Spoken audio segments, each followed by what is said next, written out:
Welcome to SJS Arts. Today I'm gonna do another episode of Cinema Years, this time covering the year of 1974. And the reason I picked this year is because Solitary Ronin Films also did a video about this year recently, so I thought that I might as well give you my take on it. Yeah, although this will be a different format than what Solitary Ronin did, as he did like a top list, but I'm gonna go through all the films I've seen from this year, and but I will of course also tell you which films are my favorites, and then I'll pick an underrated one and an overrated one. That's kind of the format of this video series. So yeah, we'll see how it goes. Well, let's start with the films. So we have Peter Watkins' film Edvard Munch, about Edvard Munch, which is a great film. My favorite by great director Peter Watkins. And yeah, it's a pretty cliche pick to say that this is your favorite one, but I stand by it. It's so good. Yeah. Then we have John Cassavetes' film A Woman Under the Influence, which might be his best film, and this has one of my absolute favorite performances ever by Gina Rowlands. She's so amazing portraying this woman that has a mental illness and lots of problems, and the performance is so raw and full of emotion and power. And the film itself is very raw and powerful also. Yeah, the visual style isn't very pretty, but it works for a film like this, I think. Yeah, one of the great films of the 1970s, and if you haven't seen this already, please go watch it. Then we have one of the most beautiful looking films ever. It's Pastoral to Die in the Country by Shuichi Terayama, a Japanese new wave film. Doesn't have much of a narrative, it's more about the aesthetic, the mood, the atmosphere, the craziness, the weirdness. Yeah, but I just absolutely adore the aesthetic and love Terayama, and this is these days my probably my favorite by him. It used to be Farewell to the Ark, but I rewatched both films last year, and now I think it's probably Pastoral to Die in the Country, but again, both films are pretty much equal to me. Then we have Scenes from a Marriage by Ingmar Bergman, one of his great films. Um, yeah, it's about a marriage, like the title suggests, and it might be the best film ever made about marriage. It's not all candy flush and happy like this film shows, but great performances by Erland Josephson and Leif Ullmann. Yeah, as always. Yeah. And I'm talking about here about the TV version, by the way. I've only seen the TV version. Yeah.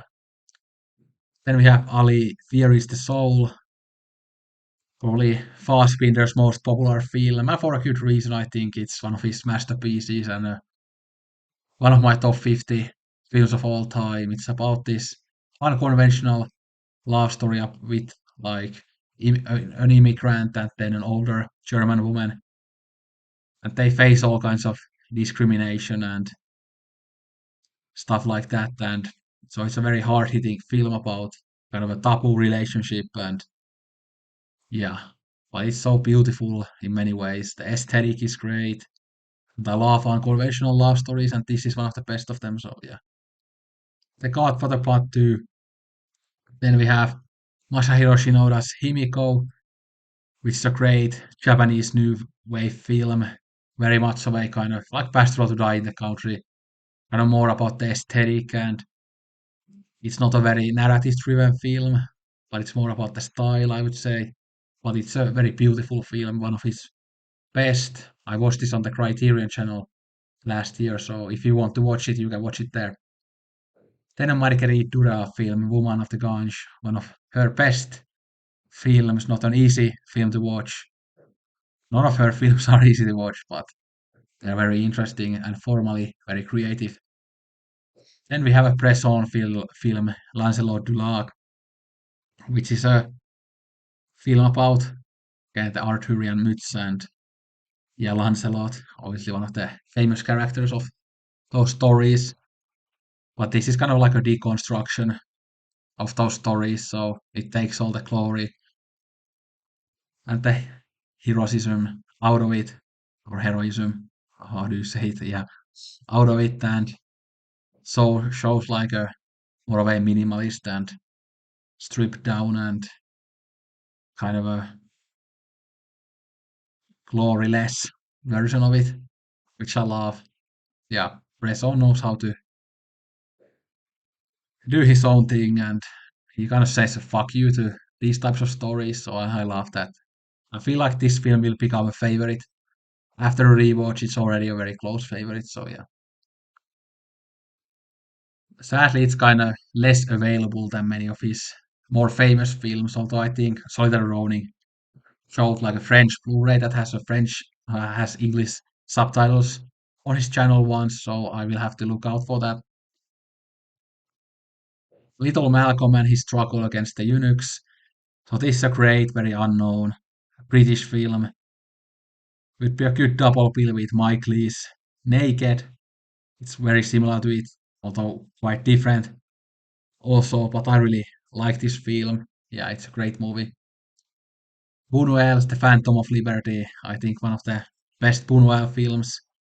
Yeah, and this would be, I think, a pretty good introduction to his filmography as it tackles many of the kind of main themes that Buñuel usually tackles, and also in terms of the tone, it has that kind of classic Buñuel trademark feeling to it and tone to it. Yeah. Then we have a Miklos Jankso film, Electra My Love. Jankso is one of the great Hungarian directors. Too bad not that many people talk about him, even though I think he's truly a master. Yeah, he's kind of like a Hungarian Kubrick, I would say, in terms of the visual style, how the visual style is always so methodical and kind of these wide shots and tracking shots and everything. Kind of reminds me of Kubrick a bit.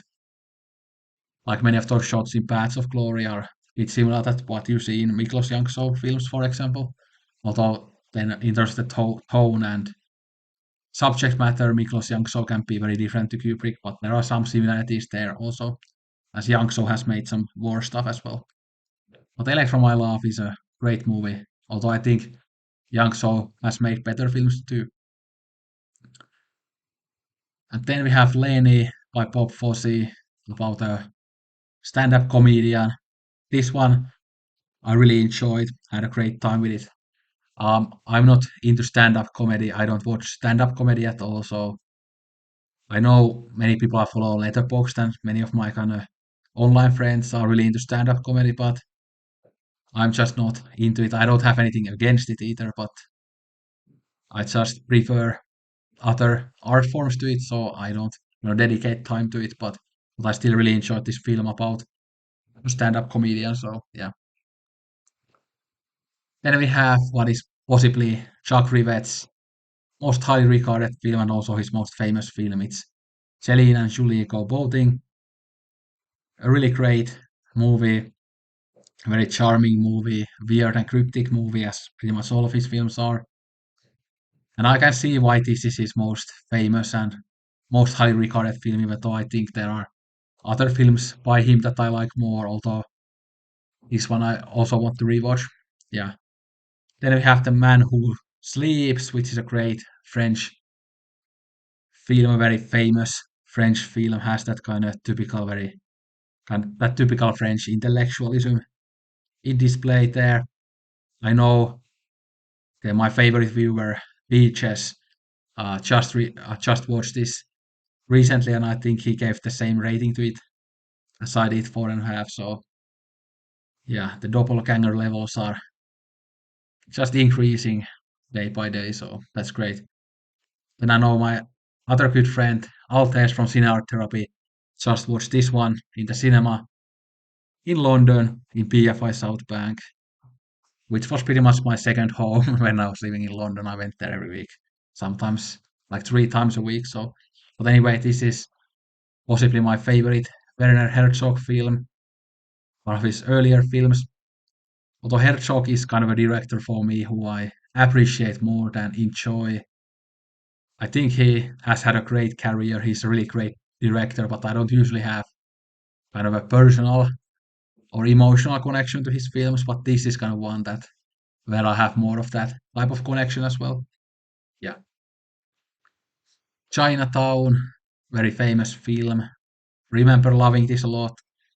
I've considered it to be a favorite, but now it's kind of hard to say as I haven't seen it in such a long time. But of course, Jack Nicholson is probably my favorite American actor. I still love him a lot. I've loved him for a very long time, and I think I will still love this film, but I cannot say for certain as I haven't seen it in such a long time. This one I actually watched yesterday. I've been meaning to watch this for a long time. It's the Pasolini film Arabian Nights, which was a film that I liked. It's a very lustful, so much sex in it, and so many naked bodies, and so much like betrayal and deception and weirdness there. But the Pasolini films are weird to me that I'm always like really excited to watch them, but they are usually like they let me down like slightly, even though I like the films. I think one of the things I noticed about this film, and I've noticed about many other Pasolini films, is that when you read the plots, they sound like that the aesthetic will be really amazing. But then when you look at the films, like the camera work is something that I kind of have a problem with when the camera always goes like this. And I think these types of films would just be better if you had those like very methodical still shots and wide angles, but Pasolini just always has to move the camera like this, and I just don't like it. I don't like it. Yeah. So I think when you look at the subject matter of these films, they are just type of films that could use that kind of more kind of Kubrickian visual style, more methodical, more stillness. But yeah, that's kind of my preference. Yeah. But yeah, this was still a very entertaining movie, pretty crazy film as well, but that's what you expect from the Italian master. Then we have a Wim Wenders film, Alice in the Cities. Don't remember that much about it, but I remember I liked it. And I'm actually really hyped to see the new Wim Wenders film, the Japanese one. Yeah, I think I will really like that one. I'm really hyped for that. Yeah. Then we have Lone Wolf and Cub, White Heaven in Hell. Which part was this one? Uh, I think I see it's the sixth one because I don't remember which one was which, but I really enjoy all the Lone Wolf and Cub films. Very entertaining, very gory, bloody, but fun films. Yeah, yeah, great examples of fun samurai films. So yeah, but this is an Akio Shisoji film. It was a faint dream. Really good one. Doesn't really hold up to the best films by him, but still good. Then Chantal Akerman film Chetu Il El, one of her more famous works. Good stuff. Not a personal favorite or anything, but good. Then the second Lady Snowblood film, Love Song of Vengeance. The first Lady Snowblood film is again very similar to the Kill Bill films because Tarantino lifted most of that stuff from the first Lady Snowblood film, but the second one is something where you see less Kill Bill, I think, if I remember correctly. Yeah, but I really enjoy both of the Lady Snowblood films. Fun time. Murder on the Orient Express by Sidney Lumet is good. It's good for what it is, but just these type of like murder mysteries and the Agatha Christie stuff, it's just really not my cup of tea. And I've been forced to sit through like Hercule Poirot and Sherlock Holmes stuff and that kind of stuff when I've been younger as my family was really into that type of stuff and they watched it on TV all the time because that stuff is always on TV. And yeah, not my thing. Not my thing. I think I'm not the generation for that type of stuff. Yeah. Just has that kind of old man, old lady aesthetic to it and yeah, not my thing. Um Sweet movie, really crazy movie, a good double bill. This would be a good double bill with Salo. I think so. That says a lot. And I know many people are huge fans of this. Brian De Palma film, Phantom of the Paradise, but I didn't love it that much, although I need to rewatch it at some point. I really like it. Then we have The Great Ecstasy of Woodcarver Steiner, another Herzog film, one of his documentaries. It's about a subject matter that doesn't interest me at all. And you can see the subject matter in the poster. I actually remember what that sport is called in English, so I cannot use that term, so that's why I'm saying that. Please look at the poster. But I really hate all winter sports except ice hockey.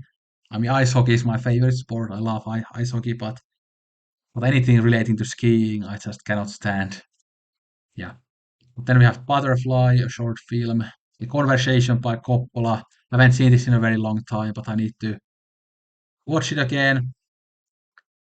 I feel like I might feel very differently about it now, as it has been such a long time that I don't really even have a current opinion about this film. So Black Christmas, I watched, was it like early last year? It's a 70s horror film. I think it has influenced many horror films since, but I think it had some powerful moments to it, but overall I kind of found it a bit dull and not very interesting. But I'm not really a target audience for kind of ordinary horror films anyway, as that's not my cup of tea. So I think it's good for what it is, but just not my cup of tea. Star Garden short film. Stars Are Beautiful short film. Going Places. This was kind of what inspired the sequel to Big Lebowski. Oh God, what is it called with John Turturro? I don't remember what that's called, but that's an awful film. But this one was pretty weird, very unique, but pretty good, I guess. Yeah. Laura, another short film. Young Person's Guide to Cinema short film. Pretty much the rest are short films, other than a few films, but Winter Solstice, Texas Chainsaw Massacre, by the way, don't pay that much attention to that rating as I just haven't seen this film in forever, but I've only seen it as a kid, but I remember I didn't like it that much as a kid, so that's why I have put it 2.5 stars, but I might like it more now. I obviously know that it's a big classic.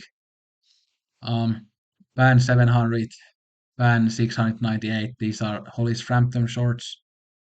Dark Star is a Carpenter movie I can't stand.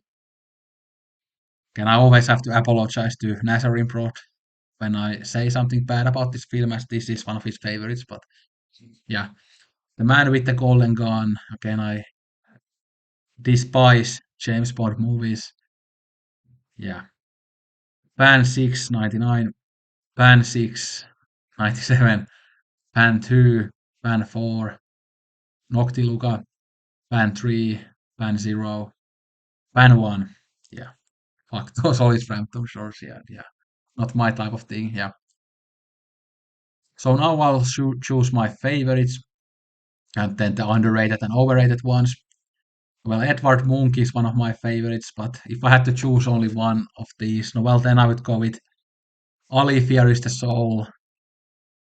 Then second one would be Pastoral to Die in the Country or Woman and the Influence. Then Scenes from a Marriage. Then Edvard Munch. Then Little Malcolm. And yeah, then again the other 4.5 star films, of course. Yeah, yeah. But pretty great year. Many of my favorites here, and then many kind of near favorites and good films here too. And not too many like really bad films.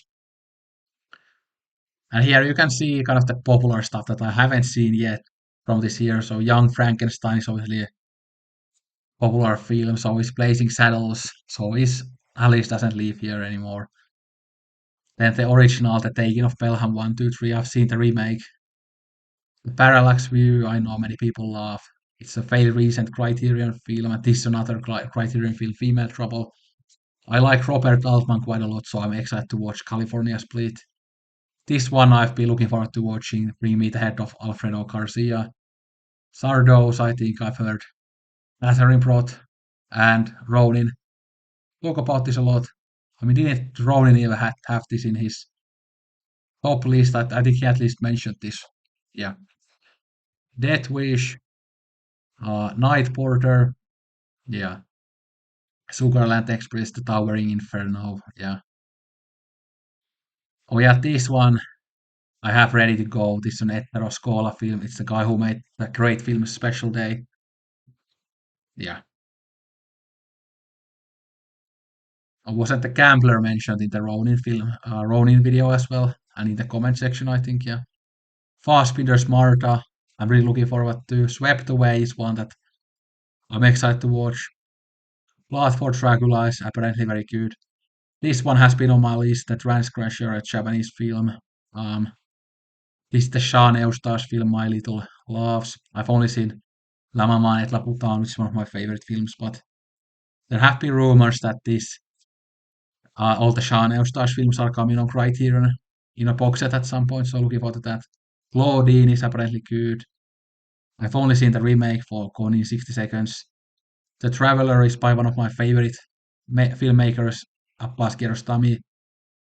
And then this one I actually have on Blu-ray, but I haven't watched it yet. It's Visconti's Conversation Piece. So I tend to like Visconti films, but again, this one I haven't seen yet. So, but anyway, those are some of the films I haven't seen from this year.